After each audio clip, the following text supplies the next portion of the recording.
Patty Mills, Josh Giddey, and Team Australia fall short in a loss to Serbia in which they had a 24-point lead at one point earlier in the game. We're going to talk about it, break it all down, have some fun as only we can do. But you know what we got to do first? We got to play that intro.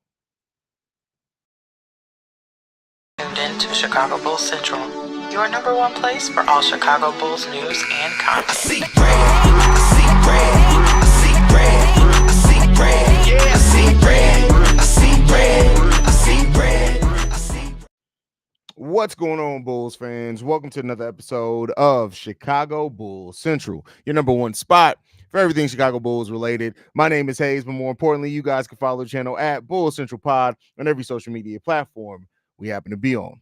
Oh, man, listen, this sucks. Australia loses after having a big lead. They end up losing 95-90 in overtime. This is a really exciting game, though, when it all comes down to it, man. I'm sure, everybody from Australia is absolutely heartbroken over this loss because they had an opportunity. Josh Giddey was playing well on both sides of the ball. Him and Patty Mills combined for 51 points in this game. Keep in mind, 51 points. The Team Australia only scored 90 points overall, so over half their points coming from just Josh Giddey and Patty Mills. And unfortunately, they just didn't have enough execution down the stretch of the game. 20 turnovers in this game ended up really killing them. Josh Giddey has 25 points, going 11-20 from the field, 3 of 5 from three-point range as well in this game, 5 rebounds, 4 assists, 7 turnovers from Josh Giddey. Patty Mills was on absolute fire tonight.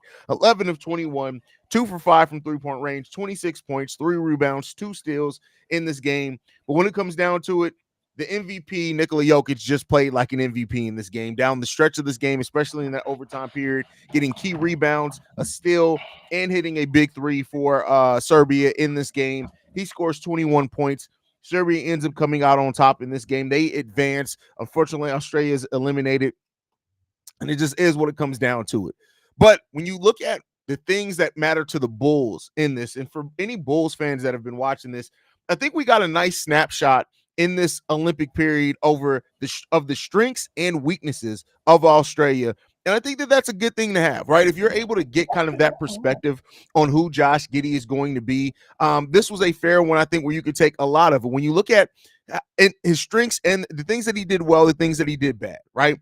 How he understands to read defenses and the point guard aspect of it, extremely good. How when he attacks the rim, extremely good in those areas, right? Offensively, Josh Giddey, besides the three-point shot, even though he shot the three ball really well in this Olympic tournament, I think he was near 40% from three-point range. Keep in mind, though, the three-point line is a little bit closer than what it is in the NBA, but I still think that shows some range on Josh Giddey's shot, to where it can still help extend and create a little bit of spacing with the way he's able to shoot. So that, and defensively, he wasn't terrible throughout most of this Olympics. He had some games where he's bad defensively, but he wasn't completely terrible like some people have you believe. Josh Giddey is just inept defensively. He's still a limited defensive player, but he's an active defensive player. And you know me. If you guys have been watching Chicago Bulls Central for a while, if you can be active and consistently active on the defensive side of the ball, you get a little bit of credit from me. I think that goes a long way. And when you look at things, so Josh Giddey, when you look at just how he's performed so far, against Greece, Australia lost that game by 6 points, against Greece. And unfortunately, in that one, Josh Giddey didn't have the best. Greece really attacked Josh Giddey, kept the ball out of his hands. He only has 9 points in that game in 28 minutes. Then you look at some of the other performances from Josh Giddey, and he was really the heart of that Australian offense, kind of the engine that kept that thing going. But then when you really look at some of the, like I said, the negatives of Josh Giddey, it comes down to me he's still a player that if you get really physical with him, it's going to throw him off his game. And it's going to kind of expose his limited bag. Now, if you have a team that can still be extremely active without it, right? Because for a large part of Josh Giddey was kind of disrupted in these games, Australia didn't have a lot going. That is where the secondary ball handling of Kobe White could actually help overcome some of Josh Giddey's shortcomings, right? Because if you're a defense and Josh Giddey's cooking you with his playmaking, you have Kobe White who can still create, hit his own shot, things like that. You can't really zero in on Josh Giddey as what these teams were able to do in Olympic basketball. And I think if Zach LaVine's playing well, God forbid you have like Patrick Williams being more aggressive or Matas Musilas in there with them. it's going to make it a lot easier, a lot harder to kind of just nullify Giddey in the way that we saw in the Olympics. But that is still one of the concerns about Josh Giddey is when you attack him defensively, what is going to be that next level for him? We got Steve-O coming in. Hold on real quick. Nigga, the What's way I've going been on, trying Steve-O? to, bro, I don't know what's going on, Restream. I've been trying to join since you good live. I don't know what's That's going crazy. Yeah, on. Bro, Restream's been tripping lately. What's going on, bro? How you feeling about this yeah. game, man? Aussies is just, I know it's heartbreaking because, like, you just seen throughout the whole Olympics, like, they're just not a very, I don't want to say inconsistent. I mean, they have been inconsistent, but they're not, like, down the stretch. What's the word I'm looking for? The camaraderie just not there. Like, I don't know. Like, for something, for a team that been together so long, well, I don't know how long it really has been, but for them to be together for a nice amount of time, they just don't finish games well. And they don't hold on to their leads. I think they was up at halftime, not at halftime, but at one point they was up at least 23, 24 points. And that third quarter, they just collapsed. And we know the type of teams let me say the name right. Hey, Seaway said that they heard you the whole time. I didn't have my headphones on, but they said they heard you the whole time. Bro, Person in the I was background. That's annoyed. hilarious. I was so annoyed. I could not join. But we know how not Siberia. What's the word? What's the name of it? Serbia.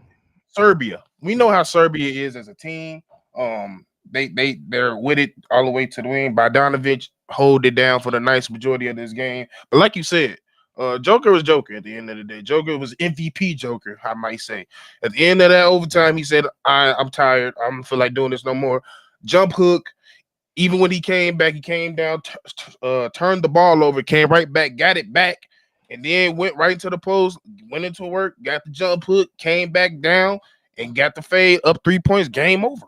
Simple like that. Yeah. So, like, as an Aussie, I know they sick, but Patty Mills can't always be your saving grace. And Giddey getting hurt at the end was a little weird. I think he just rolled his ankle. I think he stepped on the dude's foot, but you just need more from your forwards and fives and power forwards from Aussie if you want to do some damage in the Olympics. And it is what it is. Yeah, I mean, and that's what it comes down to. Like this Australia had a really solid showing in the Olympics. Was it perfect? No. But they had a really solid showing considering like the talent that they had on that team. And I agree with you that like as long as this team's been together, you kind of want to see a little bit more like crispness from this team and a little bit more camaraderie. But at the end of the day, like Australia was never going to be favored right in this tournament and things like that. But I like the way that they performed, and more so it was really like for me about really kind of understanding more about Josh Giddey than what I had understanding coming into this offseason with, because I just haven't seen a lot of Josh Giddey basketball. So for that aspect though, Steve-O, how you feeling? How is this Olympic run and even the qualifiers beforehand? How does that made you feel about Josh Giddey coming in to be the starting point guard for the Chicago Bulls? It showed me what I mean. I think my only reserve about him and the reason why he kind of got benched in the playoffs on OKC was he wasn't aggressive enough on the offensive end for a point guard position. And this Olympics showed that it's there. It's in there. It's within him. He can be aggressive. Now, I don't know if that's just because he had the mindset of I'm in the Olympics. Besides Patty Mills, who else is going to be as aggressive? And so I hope he's able to keep that whole thing that whole mentality together when it comes to putting on his Bulls uniform, because there's going to be times where we just don't need you to pass. Like we saying that you can get to the lane. So there's going to be times where we need you to get to the lane, and it is what it is. Seeing the backcourt of Patty Mills and Josh Giddey, how's that made you think like how Kobe and Giddey can be used? Because there are a lot of people that have that concern over Kobe and Giddey, the ball handling and things like that. Keep in mind, Patty Mills was very much a point guard as well when he was in the NBA. He's trying to get back in the NBA, and maybe this performance helps that. But what does that made you think about how that dynamic between Kobe and Giddey could work? I liked it because for one, Patty Mills' game and stuff is basically a smaller version of a Kobe White. I say Kobe White is more of a playmaker than Patty Mills, but if Kobe's coming in strictly just trying to score, I don't see why there's no reason why he can't coexist with our team right now. It just everything fits well. We don't need him. We don't need Giddey for the outside shot necessarily. So That's when Kobe comes in. Even when Ayo been working on this 3, that's when he come in, as well as Montes. So I think it blends pretty well. And it probably brings even more well. Like I said, there's a height discrepancy between the two, between Patty Mills and Kobe White. Yeah. And even if the playmaker's off per se by Giddey a night, you could kind of depend on Kobe to lean in and do it, because we seen him do it last year.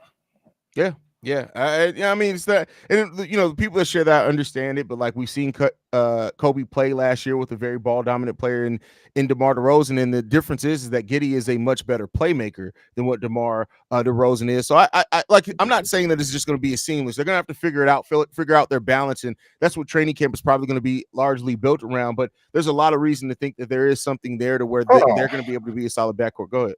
Hold on, because this motherfucker keeps saying shit.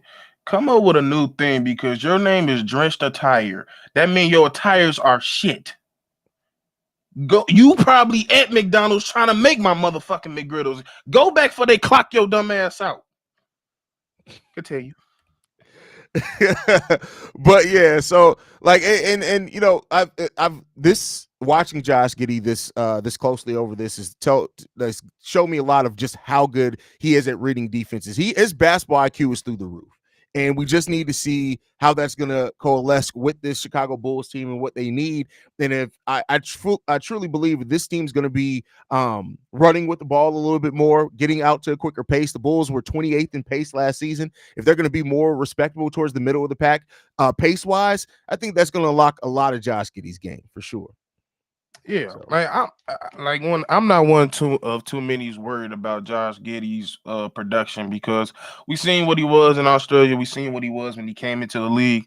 I think a lot of people put on him being benched in OKC too much. I think the situation with itself is they needed more aggressive players. They already had Shea at the point guard that can do both, score and facilitate, and they really need defending and scoring. And Williams, both of the Williams, Jalen Williams, brung that. So that's why he got benched. I don't necessarily think that the talent part was the reason why he got benched, but I haven't been worried about it. Once they made the trade, I knew what it was about. They already know Zoe. It's a slight chance that if Zoe is a fucking star, hell, if Zoe is playing as anything like Zoe, them damn doctors are getting a Nobel Peace Prize. So, like, I think once we made that trade, we knew that he was our point guard for the future. He ain't playing no damn forward. He ain't playing no damn 4-5. He playing the 1. And that's all we need him to do. That's the best thing in this asset is playmaking. And that's what we need.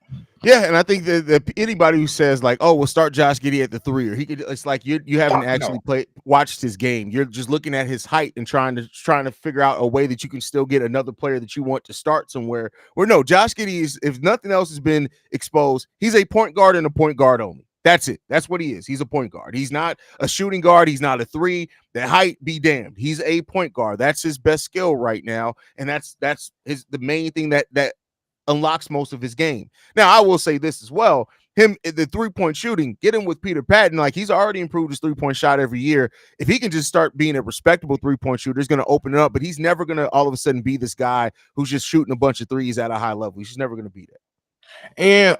And that's why I feel like this year of having Zoe would be a good thing just for him to be a teacher, because even Zoe had to realize, in order for me to be my most effective playmaker, they have to respect my 3, because those times before, early in my New Orleans and the Lakers, they'll just double team everybody else because they knew he wasn't a threat to score. So once he realized that, once people get in his ear about that, that's good. But I also seen in the Olympics that he also has a promise to be a pretty nice defender as well when he actually tries, because we all know defense is just effort and want to. So when he wanted to, he was able to play some solid defense. So I'm hoping to see if he can keep that on the NBA level, because we definitely gonna need it, especially the guards he's gonna go against in the East Coast. Yeah. But overall, like I said, I'm excited about this Josh Giddey, Kobe White backcourt to just see how it's going to come. And then I think Josh Giddey is a type of player as well that can help maybe unlock Patrick Williams more, because if Patrick Williams just moves to the basket, Josh Giddey's going to try to get him the ball. Defensively, this team's cooked defensively, and I can't just blame that on you got to start a lineup with Josh Giddey, Zach LaVine, and Nikola Vucevic in it. I don't give a damn how much effort Kobe and Patrick Williams give. We at this point, it's Yeah. evident. We trying to outscore people at this point. Yeah. We knew that once the AC trade went down. But yeah, if we play how we think we gonna play, like up tempo, fast tempo, which we have a bunch of athletes on this team, maybe that's the way we can go. But yeah, I don't think it's a lot of Bulls fans that think like we gonna be a team that's gonna be a sleeper. Nah, we're gonna be pretty bad, but it's gonna be fun to watch though. Yeah, it's going to be a lot more exciting brand of basketball. That's for damn sure. And to see, and it's been a while since even when we were younger, we weren't playing a good brand of basketball, especially not under Jim Boylan. So now that the Bulls are going younger, they're going to be playing a more exciting brand of basketball. We're going to probably lose a lot. I talked about it on today's daily, which I was waiting to drop to after this game because I didn't want the live and the daily episode competing with each other. But we won 39 games last year. 27 of those games came in clutch moments. We don't have a clutch player anymore in DeMar DeRozan. It's about to be ugly next season. That's all I can say. That clutch percentage is about to drop tremendously. Because like I said, it's gonna be very few games where we hanging in there. We either gonna win or we gonna lose. That's the type of season we gonna have. So yeah, I'm not really expecting much from it. Like I said, I've been saying no matter what, yeah, we got DeRozan, we got Zach, but the brand of basketball we're doing it ain't it. So I'd rather have a younger team where I could look towards the future, see them grow and develop. We already seeing some develop with Ayo and Kobe. I would like to see them more, possibly see if coach can get it together. Because we all know the final remnants of the team that we had last year is not the type of team that Billy Donovan wants to run anyway. So this is more like the team he want to run. So let's see what he do with it. Yeah, so we got two here that I want to talk about. Adrian, I guess you're talking about Olympics. He was 17% were left open from three. If you're talking about in the Olympics, I can't answer that. But last year, Josh Giddey on open threes was an almost 39% 3-point shooter in the NBA. So there's that. And then this one from a whole lot of bull. Shout out to Bull Troy says, yes, the FIBA 3-point line is close in the NBA, but Josh shot 47% from three in the Olympics. And here's the thing with that. And I compared it to this. I'm not comparing the players, but I'm comparing it. Steve, you'll probably remember this. Early in Derrick Rose's career, before he never really developed a true 3-point shot. But Derrick Rose used his ability to drive, but his ability to hit that shot about a foot in from the 3-point line. He basically used that as his 3-point line because the defense, because of his ability to drive, still had to guard him at the 3-point line because he was able to hit a shot just one step in from the 3-point line. Yeah, the FIBA line's closer, but if Josh Giddey uses that kind of 1 foot in from the 3-point line as his 3-point line, the defenses are still going to have to respect him, and it's going to provide a little bit of extra spacing. Not as much spacing if he was a 3-point shooter, but it's going to provide that extra spacing and an ability to him to still drive to the lane. So again, with Josh Giddey being a really smart basketball player, I would expect him to understand how to use that. But if he does, that can still open up a little bit more space. It's not going to be quite the spacing that we want, but a little bit more space. What do you think, Steve? Yeah, it's all about the decisions he's made. To your point, Derrick was patented for the stop and pop, and he usually did it. He did it a lot when he was on transition because most of the teams expected him just to go coast to coast. Nope. If he realized it was a 2-on-3, 3-on-2, he looked for that spot. He looked for a spot in that mid. It was near on the left or the right side of the free throw line. Stop, pop, made it every single time. And then when they came down the court and did it again, you seen no players that was backing up step up a little bit more. He just drove right past them. So it's all about learning, reading, and reacting. And you seen a little bit of it in this game. I feel like in the Olympics, it was a little bit more of open threes. So I want to see what he does when his reaction when the defense is closing out at 100,000 speed, because that's a little bit different versus these open threes that he's beginning in the Olympics, because he's probably not going to get that much open unless they just don't have any type of respect in his three. And that's going to be a significant problem if that happens. That's a fact. That's a fact. And by the way, so y'all make sure y'all stay in for the daily episode today, because I got a little bit of insider information. It's not usually that I get to break some news, but apparently Jalen Smith may have been promised an opportunity to win the starting center role. So we'll be talking about that on today's daily episode, which drops in about 15 minutes. So y'all make sure y'all stay tuned in for that. Steve-O, any last thoughts before we get up out of here, brother? No. Hell of a Olympics, Josh Giddey. I ain't gonna lie. I'm gonna give you a credit.